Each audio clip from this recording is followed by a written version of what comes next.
sparingly few, sparingly anymore. It's rough out. You don't know what it's like out there, Dave. You don't know. Well, look, I mean, there is some degree of that. Yeah. I don't know what it's like out there. The same thing with Tucker. It's like Tucker gave me shit for that, and it's like, bro, you married your high school sweetheart in like the 80s. Like, that's crazy. But it's a fair point. Well, it's a fair point. I mean, I've been with my wife for a decade, about. We were married, it'll be 8 years this year, and we were dating for a couple of years before. So, like, I've been with her for like a decade. So, like, yeah, I have not been a single guy since kind of a different time. I had pre-Me Too, pre-Donald Trump, or the very beginning of Donald Trump, or whatever. Like, I don't know, it is a different culture, and I was not on dating apps, and Instagram wasn't a thing. And, like, believe me, I had not, even when I was in high school, like, even the slutty girls, I feel like never would have been like this. Like, the idea of, like, they would just, like, post pictures of their ass was, like, that was not a reality in my, like, you had to hook up with a girl to see her ass. Like, you didn't just get to see. So, granted, it's a different world. I will say, I can understand you being, like, pissed off about Sneeko being like, oh, I don't want to, like, have you on the show. That seems like a strange position from him. But I also think that, like, I think he was done dirty in the club. Yeah, I do agree with that. I just say that because I'm just trying to repay. I'm just trying to pay it forward, you know. Fair enough. I do agree with you. All right. There's a couple other things that I wanted to talk about. Okay.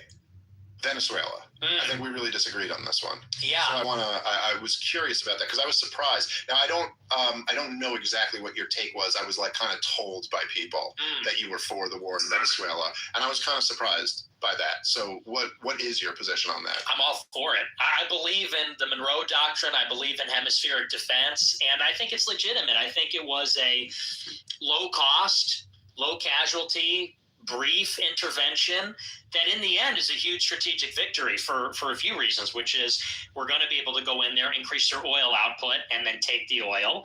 And then we also get Cuba to boot. John Ratcliffe was down there negotiating with them, and I think that's all legitimate. If we're fighting in Iran, that's on the other side of the world, and they've been preparing for this war for 30 years. They got 190 million people. Venezuela, Cuba, that's our backyard, and that's where all our shipping occurs. Mexico's our number one trading partner. That's the Gulf of America, and Russia and China are spying on us there. China's building all this dual-use infrastructure in Latin America, the Caribbean. Russia has military partnerships with these countries. So I think that's one of the few instances where you can say that's legitimate use of American power.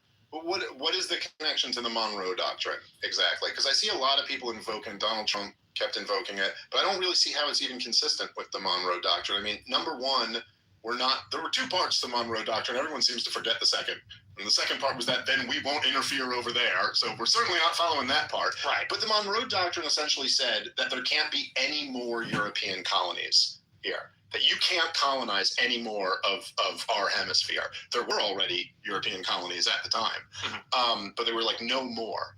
But that's a lot different than just maybe they do some business with some people we don't like, or maybe there's some, loose, I don't know, connection to a foreign power. That doesn't seem like the Monroe Doctrine said we can invade any country, or invade whatever. We can go to war with any country we want because it's in our backyard. So I don't think that's exactly right. Also, but it's not like the Monroe Doctrine is a law. It's something a president said a long time ago. But I don't know. I don't think it's consistent. I would also add, if you're going to say Venezuela was low cost, I think you got to add the Iran war into that cost on some level. No way.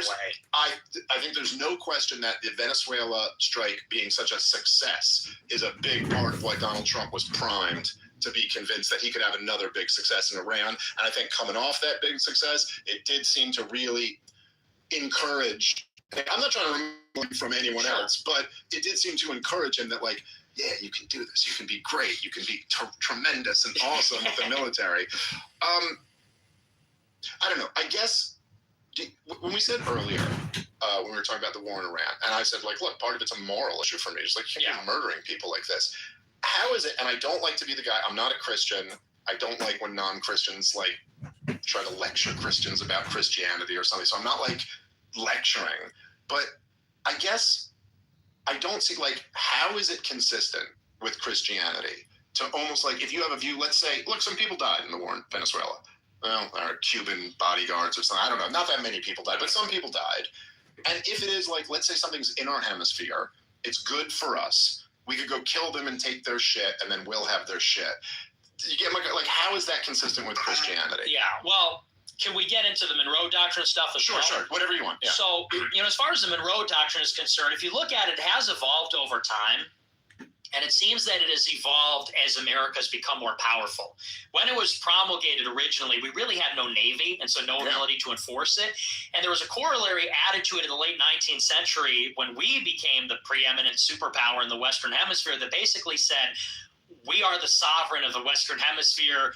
Our edict is the law. Like, whatever we say goes. So it is consistent with that. What's more, Venezuela and Cuba are effectively influence from Russia and China in the same way that a colony from France or Britain would be in the 19th century, because they produce missiles, they have spying posts like intelligence operation, they've got dual use infrastructure. And so it does actually represent Chinese and Russian influence in our sphere of influence. So I would just say that. As far as the Christian angle is concerned, I don't think it's very clean, because in the era of strategic weapons and intelligence and all the modern technology, it gets a bit convoluted what constitutes national defense, because there's really is convoluted layers, as you know, of strategic thinking about nuclear weapons and how they're delivered, and then cyber weapons and intelligence agencies. So you could say, like, reasonably speaking, if Cuba has some kind of Russian-Chinese spying post on it in preparation for some future global war, it is theoretically in self-defense to try your best to neutralize that. Now, that doesn't give you carte blanche to go in and let's just kill everyone in Cuba, because we could do it. But I think within reason, you're able to conduct these kinds of extraordinary operations that are outside of what would be considered like a just war in the Middle Ages, like we're going to war with this kingdom because whatever. And in the case of Venezuela, it was so limited. So it's really, I wouldn't even call it a war, even a military operation. We just extradited one person who happened to be running a country that is a criminal enterprise.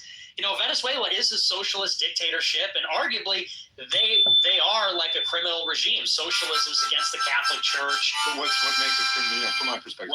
They're all criminal regimes. But yeah, so I mean, it's a different. Some are worse than others. But what makes them a criminal regime? Like, they make money off of kidnapping is huge there. Like, people get kidnapped all the time. Yeah. Pay to release the hostages. No, but I mean, you mentioned dictatorship, but you don't believe in democracy. So I don't say dictatorship to me wouldn't seem like that would be a bridge too far for me. Yeah, but there's good dictatorships and bad dictatorships. Okay. Point being is, if you want to use the moral angle, it's not like this was some kind of decent humanitarian regime. Like, this was. Well, I agree. Listen, corrupt regime.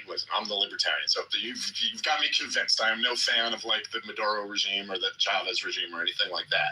I guess the updated just war theory that you just laid out just seems to me to be vague enough for the Israel lobby to drive 10 wars through.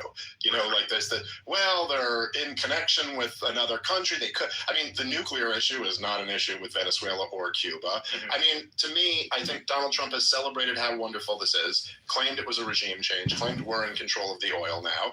Now, of course, for other factors, but Americans have only seen an increase in oil costs since then. What seems to me to have been accomplished by the war is a pretty brutal energy blockade of Cuba. I mean, this is a little island that's been destroyed by communism for many, many decades. It posed absolutely no threat to the United States of America in any reasonable way. The Soviets aren't bringing nuclear missiles to Cuba. They're trying to get a ship full of oil. Russian submarine off the coast. Well, they were trying to move oil in, which Donald Trump allowed them to do, which I think was a good move. Not worth starting a war with Russia over.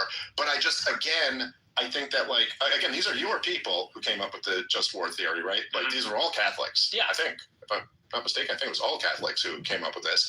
But the idea of at least having some, I understand when Thomas Aquinas and those guys, when they're coming up with just war theory, they're clear, and they were very well aware of this, that they're balancing different things, right? You're balancing Christian ethics and then war, which is a very difficult thing, right? There's like the worldly realities of these wars, and they're attempting to go, look, obviously Christians can't accept killing someone and taking shit from them. So like, here is the only way that it could be justified, is if it's a defensive war, you're attacked, you fight it proportionally, something like that. I just think saying that like this regime ran off of like, criminal true, but I don't know, it just seems like a justification to start a war anywhere at any time.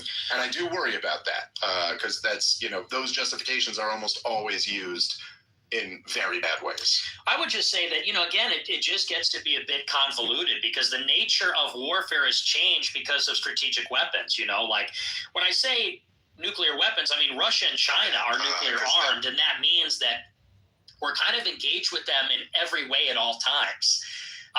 As long as those weapons exist, we're always going to be spying on them. We're always going to be in some like virtual state of conflict with them. And that is global because, the whole basis of the Monroe Doctrine is nobody can touch us because of the oceans. Well, what our adversary is going to do, they're going to try to get on our side. Cuba, Venezuela, Nicaragua, Bolivia, whatever. Or, even building the dual use stuff in every other, Argentina, Peru, Jamaica, Haiti, whatever. So I would classify that under something like self-defense, and with proportionality, like I said, we're not saying like, and by we, I mean me, I guess, I'm not saying like we could go to war with Venezuela and like invade their country and take their sovereignty, take all their supplies. I'm saying though that if they're aligned against us in our hemisphere in a way that's threatening, we should be able to go in and change that. If they want it to be better, they should just align with us. You say, well, Cuba's this tiny defenseless island. Okay, well, then you better submit to Washington because you're right next to the superpower, and they're playing games. Saying you better submit to Washington is how we've got the whole situation in Cuba for 60 years. I mean, that was what they said initially. You better submit to Washington. And if they want to avoid that, if they want to avoid a war, then they could always choose the diplomatic option. So could Iran. So could all of Israel's enemies, though. But Israel can. I would say that's a different story. Because but that is true about both of them, I mean, I don't know. I guess I just think that I think essentially my take on all this shit is that and I think this is right. I know this is kind of like a boring, there's just not the energy to some of my views that there are to yours, because this is just. But I think that the bottom line here kind of is we can't afford the government we have, or even close to it. We just can't afford this. We're living under the biggest government in the history of the world. I mean, by orders of magnitude. Like, it really is. They just look at how much money Washington spends every year, and we can't afford the entitlement programs, let alone the world empire. And so we're $40 trillion in debt, and that's not even representing it, because even our entire tax base plus the $40 trillion in debt couldn't pay for this size of government. And so we just have to print the money to make up the difference. And we've printed, I know you might even know some of these numbers better than me, but what is it? Since George W. Bush, I think we've created like 80% of the money that's ever been created. We're just printing trillions and trillions of dollars. This is how we've essentially band-aided over this bullet wound of an economy. And because of this is what's destroying essentially the currency. It's what's making life unaffordable for young people and working class people.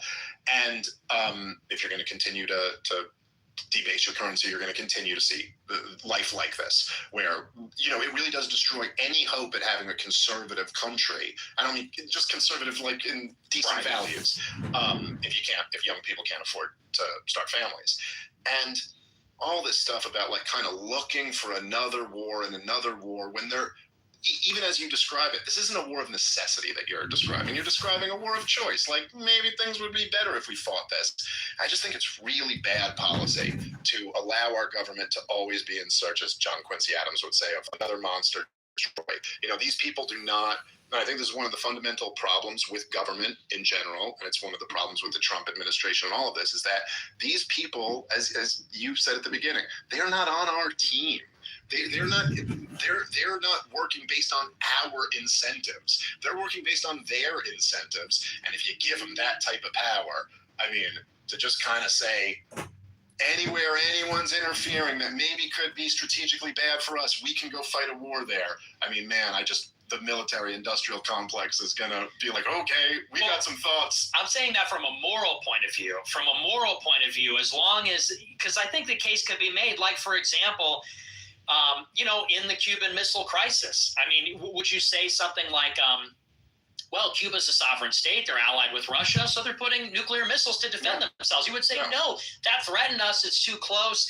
And the same goes even, for other conflicts that have happened in the world. I think morally speaking, it just gets a bit more complex because of the nature of how things are.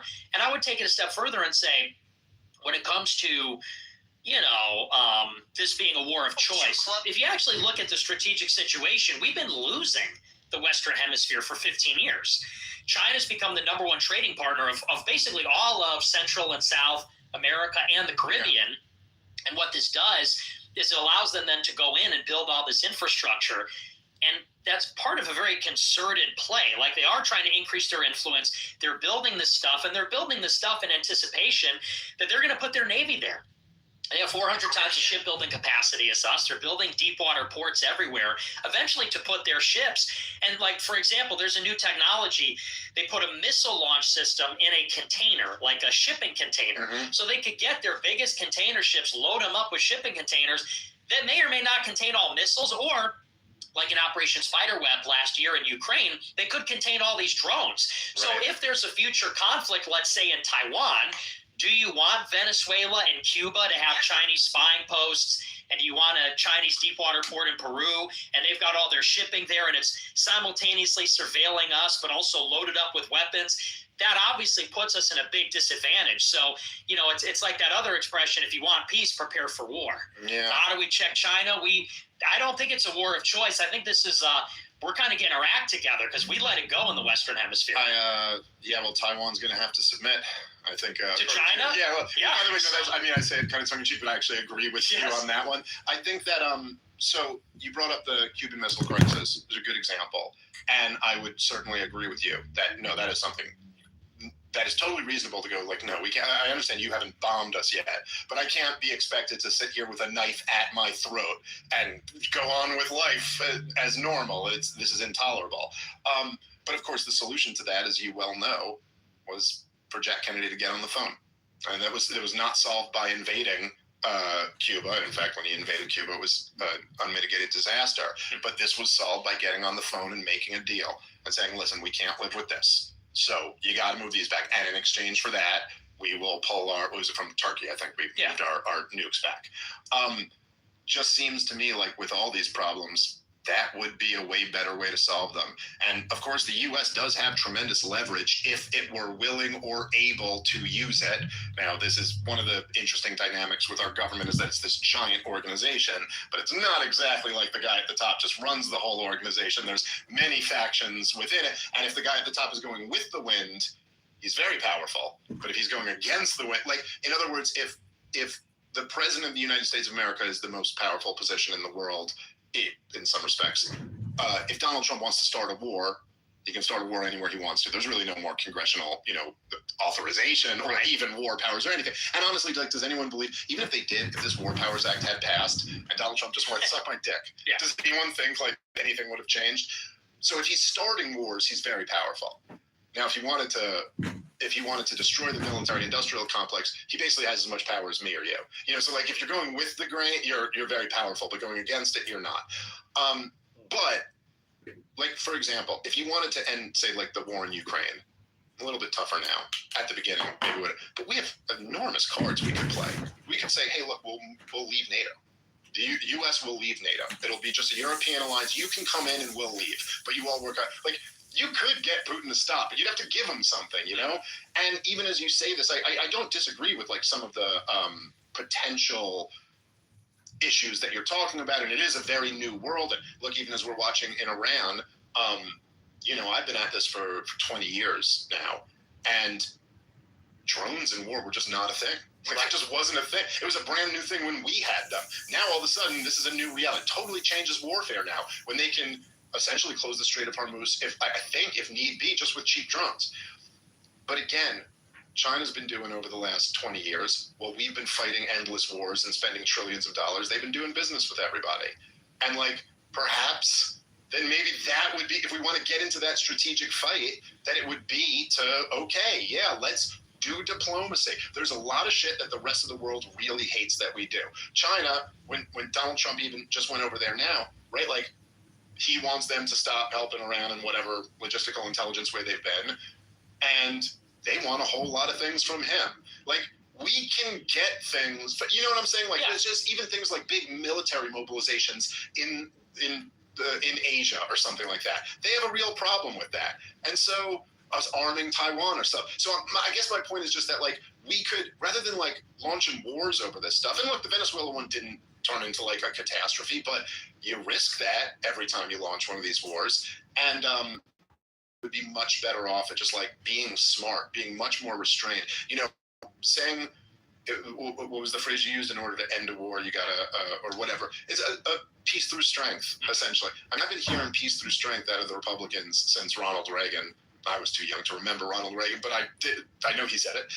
They've been saying it my entire lifetime. And all we've gotten for it is permanent militarism, forever wars, crushing debt. And so, don't get me wrong, I guess maybe where we could agree, and then we could leave it at agreeing to disagree, is that I'd prefer we be more involved in our backyard and not around the rest of the world. I'd prefer it be in our national interest rather than in some other country's interest. Or, by the way, I don't even really think any of this shit is in Israel's interest. I think this is in what the Likudniks perceive as the interest of greater Israel. I think they've gotten Israelis killed and probably made them more of a hated pariah state than ever before.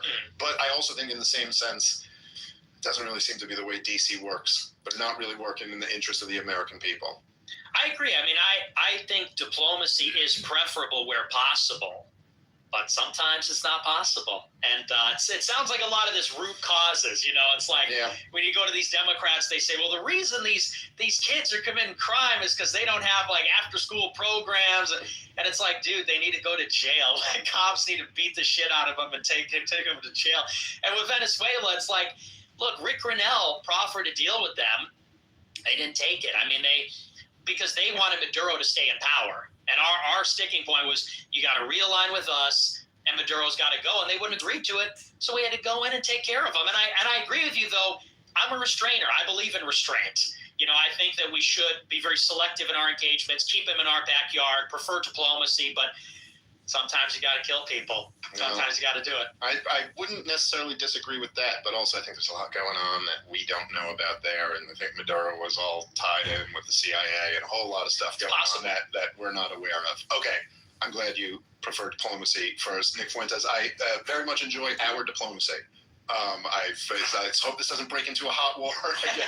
Ceasefire's intact. The ceasefire is still intact. It's hanging on by a thread. It's a lot stronger than the ceasefire in the Middle East right now. Dude, I really always enjoy talking with you. Thank you so much for coming back on, and look forward to doing it again. Likewise, man. Thanks for having me. All right. Thanks for listening, guys. Have a good one. Peace.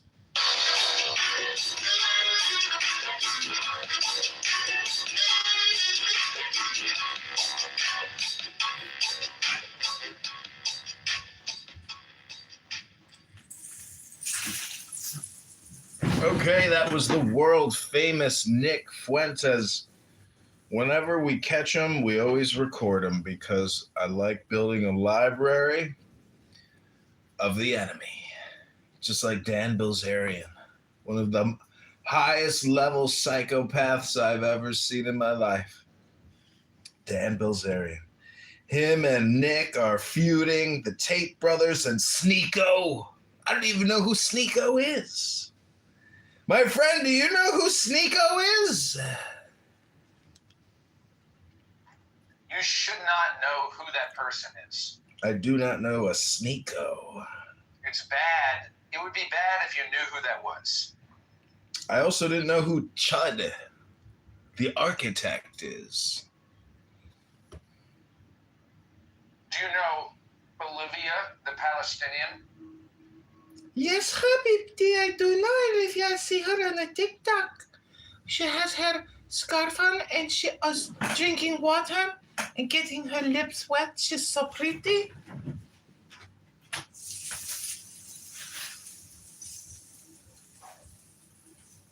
Habib,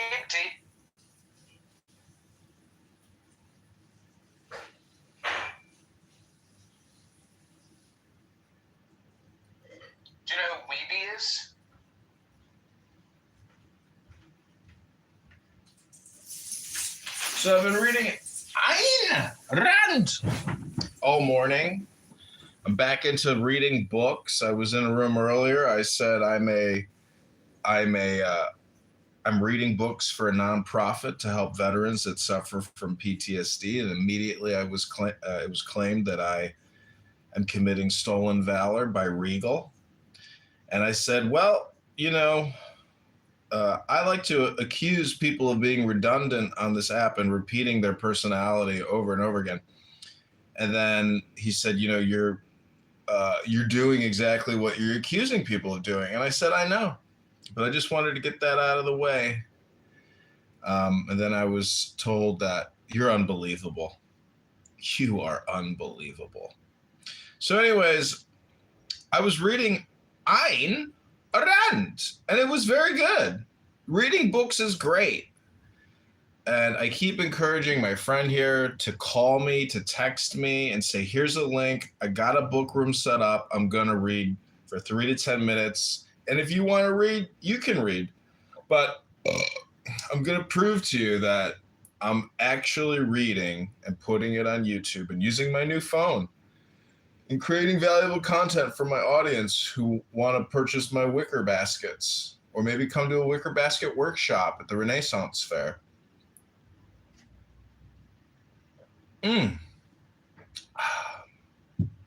Maybe you're going to pick up a musical instrument. Maybe you're going to decide to become a musician one day. I already am a musician, John. Here's my YouTube channel.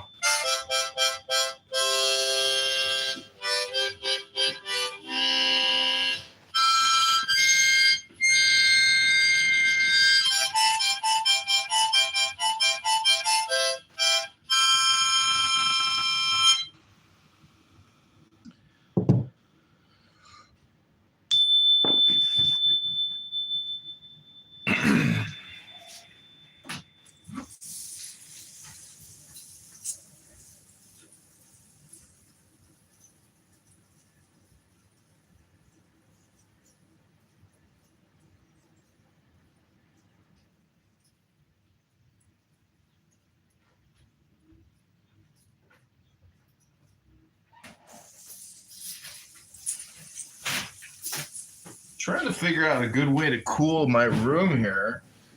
There's really no good way to do it other than put the air conditioner in, run it, then turn it off, run it, and turn it. That's what I'm going to have to do is plug in my air conditioner. I got no choice. I can't sit in a room that's 90 degrees. Rabboni Shalom. Rabboni Shalom. Somebody in another room yesterday, I won't mention her name, was saying, stop saying that! Stop saying that! So I sold her pussy pictures to a Canadian pussy broker. And then I was told that I have to apologize for engaging in comedy. Rabboni Shalom.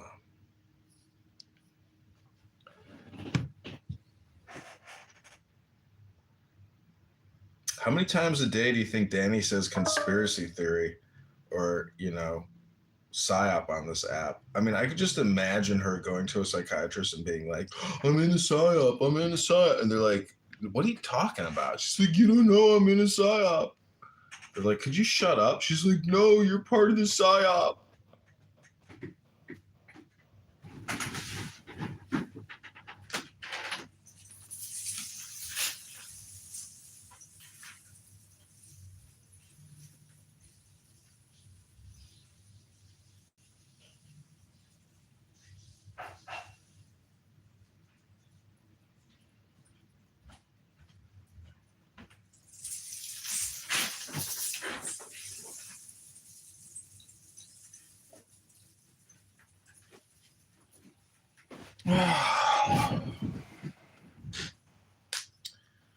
Okay, I'm going to keep reading Ayn Rand.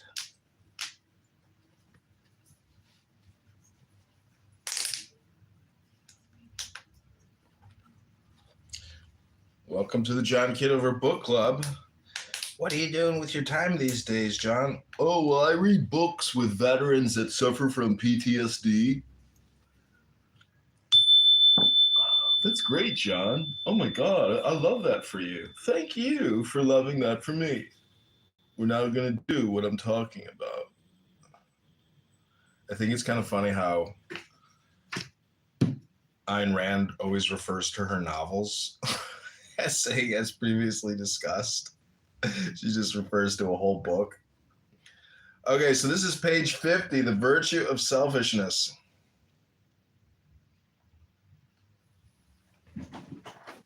I'm also using 2 AI wearable devices as I record this, and I'm looking at 25 different cell phones. I'm using Meta and Loki.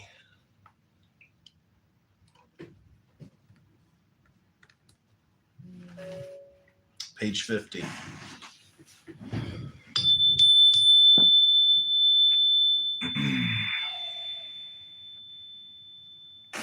On the question of why man is not a sacrificial animal and why help to others is not his moral duty, I refer you to Atlas Shrugged. This present discussion is concerned with the principles by which one identifies and evaluates the instances involving a man's non-sacrificial help to others. Sacrifice is the surrender of a greater value for the sake of a lesser one of a non-value. Thus, altruism gauges a man's virtue by the degree to which he surrenders, renounces, or betrays his values, since help to a stranger or an enemy is regarded as more virtuous, less selfish, than help to those one loves. The rational principle of conduct is the exact opposite. Always act in accordance with the hierarchy of your values, and never sacrifice a greater value to a lesser one. This applies to all choices, including one's actions toward other men. It requires that one possess a defined hierarchy of rational values, values chosen and validated by a rational standard. Without such a hierarchy, neither rational conduct nor considered value judgments nor moral choices are possible. Love and friendship, my friend, are profoundly personal. Selfish values, love, is an expression and an assertion of self-esteem, a response to one's own values in the person of another. One gains a profoundly personal, selfish joy from the mere existence of the person one loves. It is one's own personal selfish happiness that one seeks, earns, and derives from love. A selfless, disinterested love is a contradiction in terms. It means that one is indifferent to that which one values.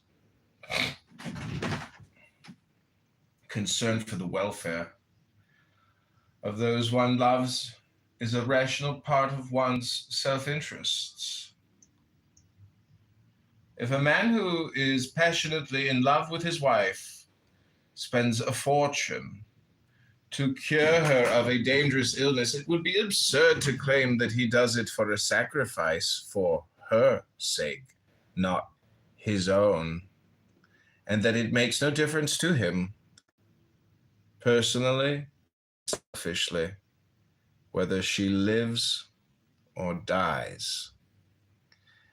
Any action that a man undertakes for the benefit of those he loves is not a sacrifice if, in the hierarchy of his values, in the total context of the choices open to him, it achieves that which is of the greatest personal and rational importance to him. In the above example, his wife's survival is of greater value to the husband than anything else that his money could buy. It is of the greatest importance to his own happiness, and therefore his action is not a sacrifice. But suppose he let her die in order to spend his money on saving the lives of 10 other women. none of whom meant anything to him, as the ethics of altruism would require. That would be a sacrifice. Here the difference between objectivism and altruism can be seen most clearly. If sacrifice is the moral principle of action, then that husband should sacrifice his wife for the sake of 10 other women. What distinguishes the wife from the 10 others? Nothing but her value to the husband, who has to make the choice. Nothing but the fact that his happiness requires her survival. The objectivist ethics would tell him your highest moral purpose is the achievement of your own happiness. Your money is yours. Use it to save your wife. That is your moral right and your rational moral choice. Consider the soul of the altruistic moralist who would be prepared to tell that husband the opposite. And then ask yourself whether altruism is motivated by benevolence. The proper method of judging when or whether one should help another person is by reference to one's own rational self-interest and one's own hierarchy of values. The time, money, or effort one gives or the risk one takes should be proportionate to the value of the person in relation to one's own happiness. To illustrate this on the altruist's favorite example, the issue of saving a drowning person. If the person to be saved is a stranger, it is morally proper to save him only when the danger to one's own life is minimal. When the danger is great, it would be immoral to attempt it. Only a lack of self-esteem could permit one to value one's life no higher than that of any random stranger. And conversely, if one is drowning, one cannot expect a stranger to risk his life for one's sake, remembering that one's life cannot be as valuable to him as his own. If the person to be saved is not a stranger, then the risk one should be willing to take is greater in proportion to the greatness of that person's value to oneself.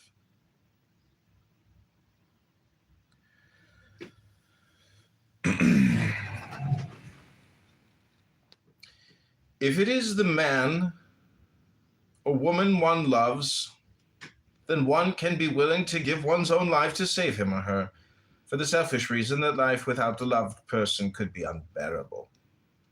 Conversely, if a man is able to swim and to save his drowning wife but becomes panicky, gives in to an unjustified irrational fear and lets her drown, then spends his life in loneliness and misery, one would not call him selfish. One would condemn him morally for his treason to himself and to his own values. It is his failure to fight for the preservation of a value crucial to his own happiness.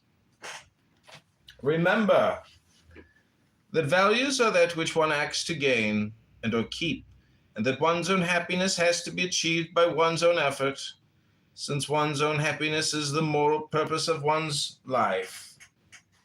The man who fails to achieve it because of his own default, because of his failure to fight for it, is morally guilty. The virtue involved in helping those one loves is not selflessness or sacrifice, but integrity. Integrity is loyalty to one's convictions and values. It is the policy of acting in accordance with one's values, of expressing, upholding, and translating them into practical reality. If a man professes to love a woman, yet his actions are indifferent, inimical, or damaging to her, it is his lack of integrity that makes him immoral. The same principle applies to relationships among friends. If one's friend is in trouble, one should act to help him by whatever non-sacrificial means are appropriate. For instance, if one's friend is starving, it is not a sacrifice, but an act of integrity to give him money for food rather than buy some insignificant gadget for oneself. Because his welfare is important in the scale of one's personal values. If the budget means more than the friend's suffering, one had no business pretending to be his friend. The practical implementation of friendship, affection, and love consists of incorporating the welfare, the rational welfare, of the person involved into one's own hierarchy of values and acting accordingly. But this is a reward which men have to earn by means of their virtues and which one cannot grant to mere acquaintances or to strangers. What then should one properly grant to strangers? The generalized respect and goodwill which one should grant to a human being in the name of the potential value he represents until and unless he forfeits it.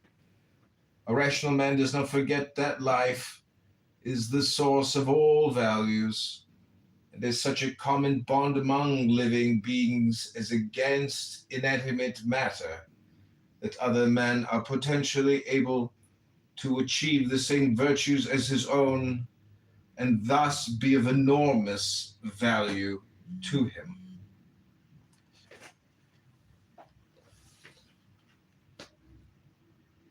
This does not mean that he regards human lives as interchangeable with his own. He recognizes the fact that his own life is the source, not only of all his values, but of his capacity to value. Therefore, the value he grants to others is only a consequence, an extension, secondary projection of the primary value, which is himself. The respect and goodwill that men of self-esteem feel toward other human beings is profoundly egoistic. They feel, in effect, other men are of value because they are of the same species as myself. In revering living entities, they are revering their own life.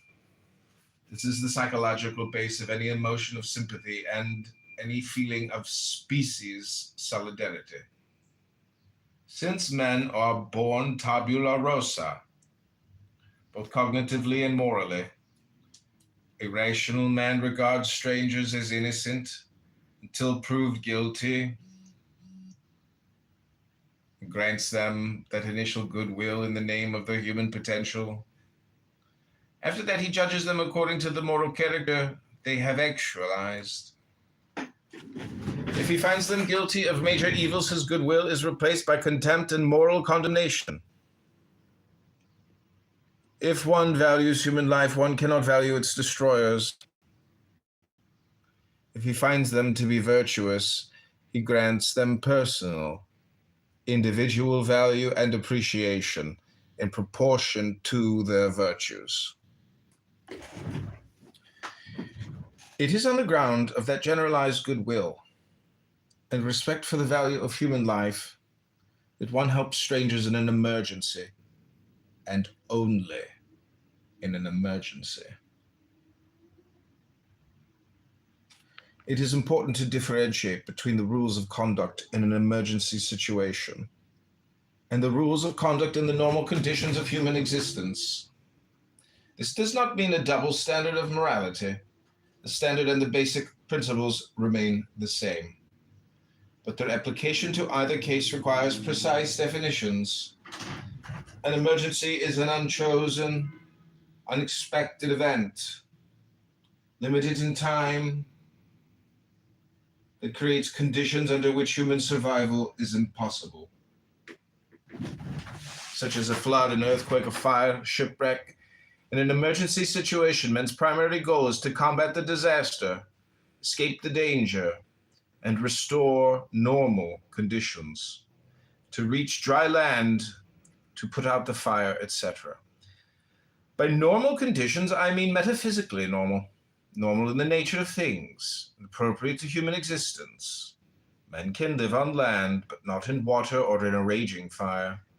Since men are not omnipotent, it is metaphysically possible for unforeseeable disasters to strike them, in which case their only task is to return to those conditions under which their lives can continue. By its nature, an emergency situation is temporary. If it were to last, men would perish.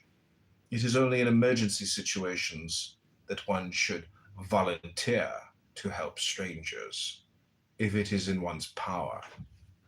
For instance, okay, I'm going to take a reading break there. Hope you're enjoying this.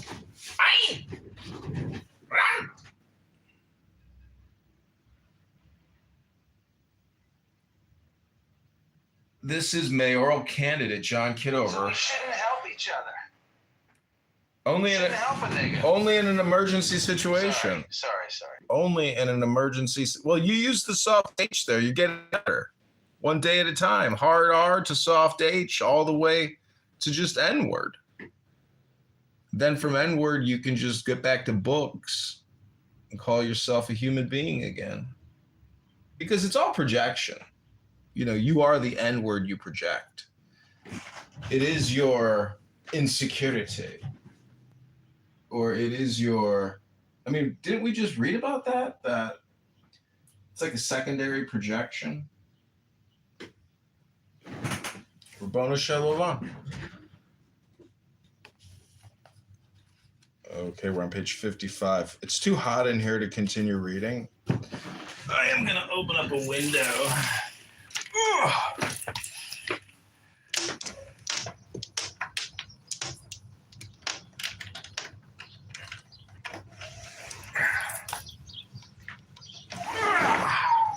There we go. Oh, yeah. Oh, that's much better.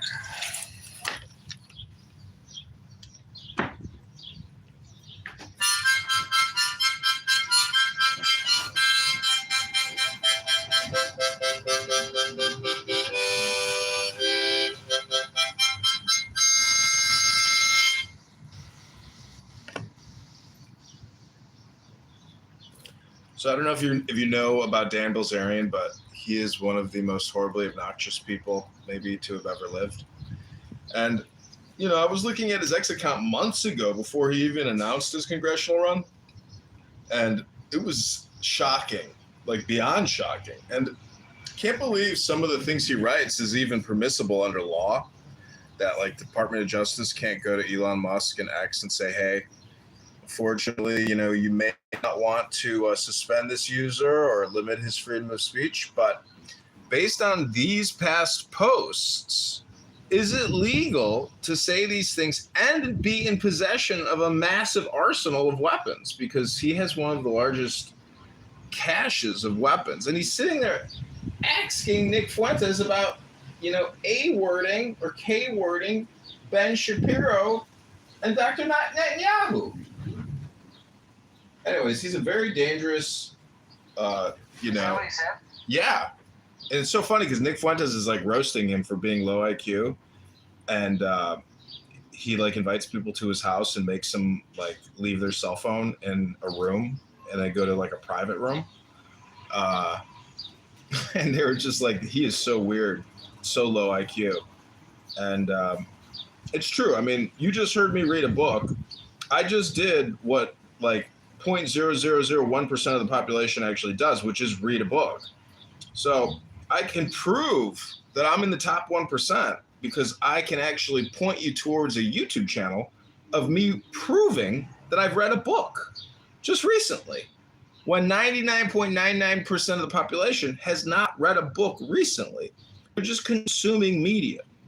And so at the end of the day, this app, even Clownhouse X, everybody is competing with their media for attention in the attention economy. And that's why, you know, I'm glad you bought your phone, but until you start texting me links and say, okay, bro, I'm not trying to compete in the attention economy, you know, you're just consuming my media. And I'm trying to launch you like a rocket, you know, from the slingshot of David,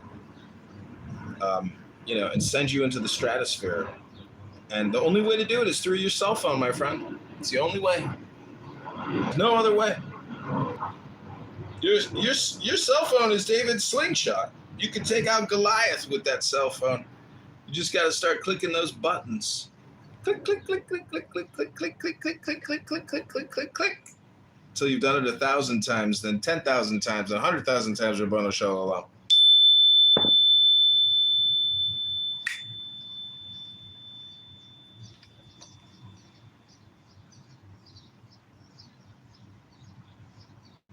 See, Nick Fuentes is an incredibly gifted communicator. There's no redundancy.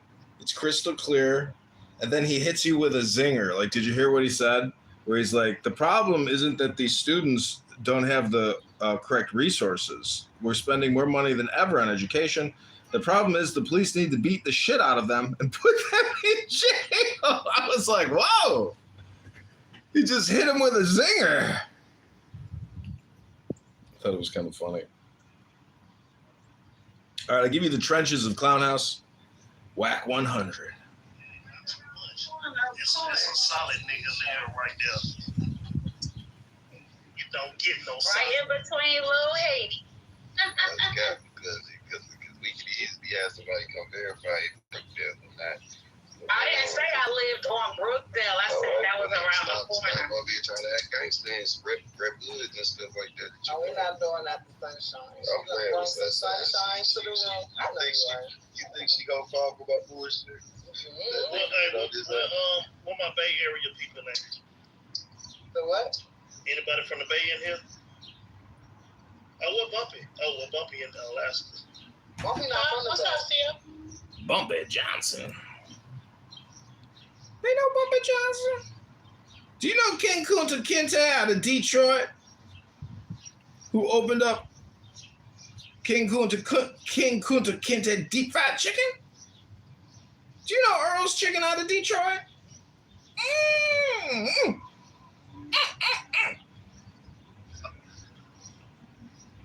Just remember, never go full R word. My friend, you have a tendency to go full R word. No, you can't go full R. Never go full R word. Never. It's a projection, my friend. It's all projection. Shall know that the chosen priest, the ox of infinite space, is the prince, priest, the beast, and in his woman called the Scarlet Woman is all power given. They shall gather my children into their fold. They shall bring the glory of the stars into the hearts of men.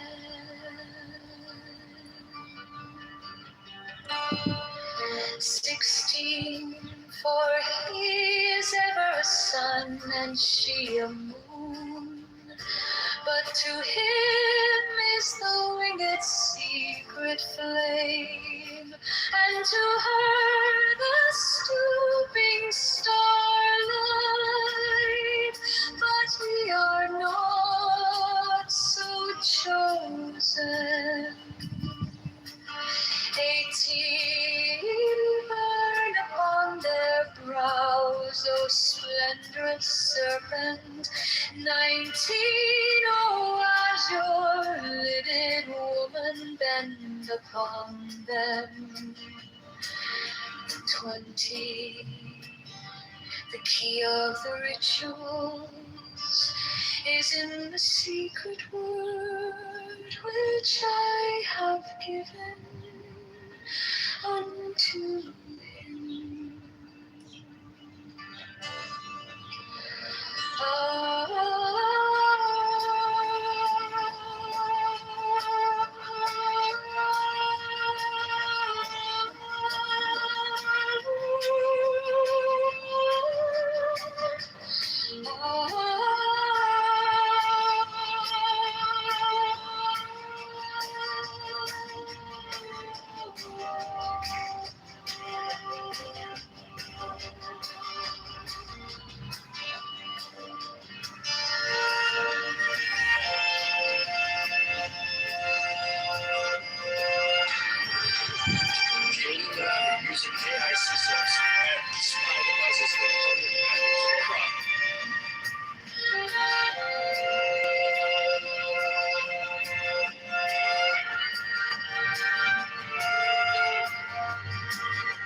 Now you shall know that the chosen prince, I saw in footsteps, is the prince.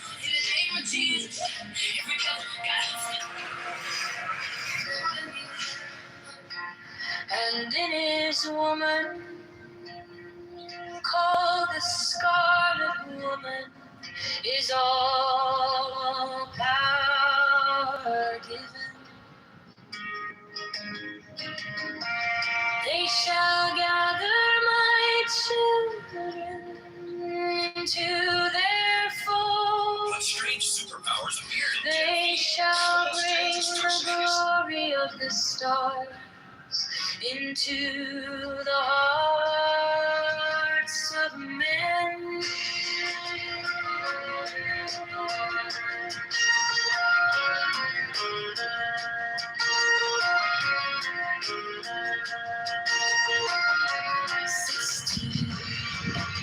For he is ever a sun, and she a moon.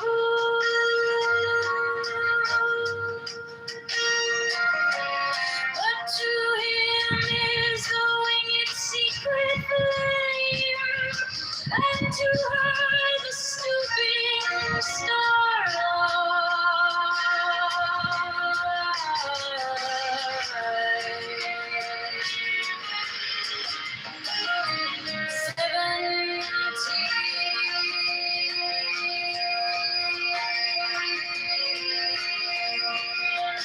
but ye are not so chosen.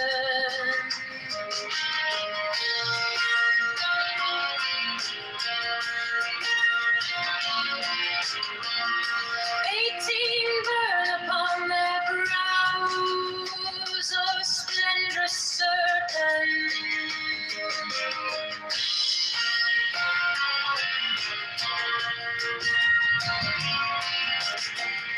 19 azure-lidded woman bend upon them.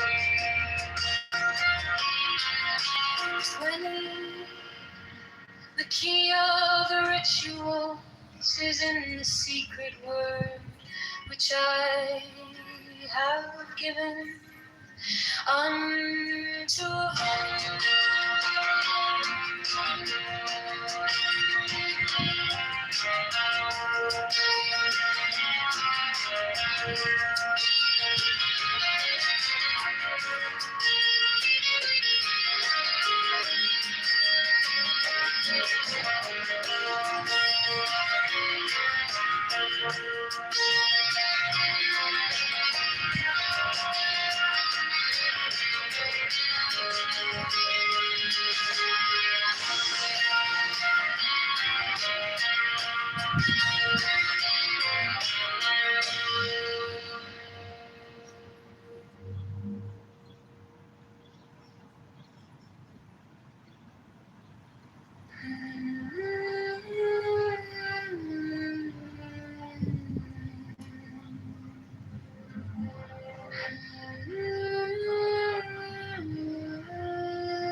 These are fools that men adore, both their gods and their men are fools. 12 come forth, O children, under the stars.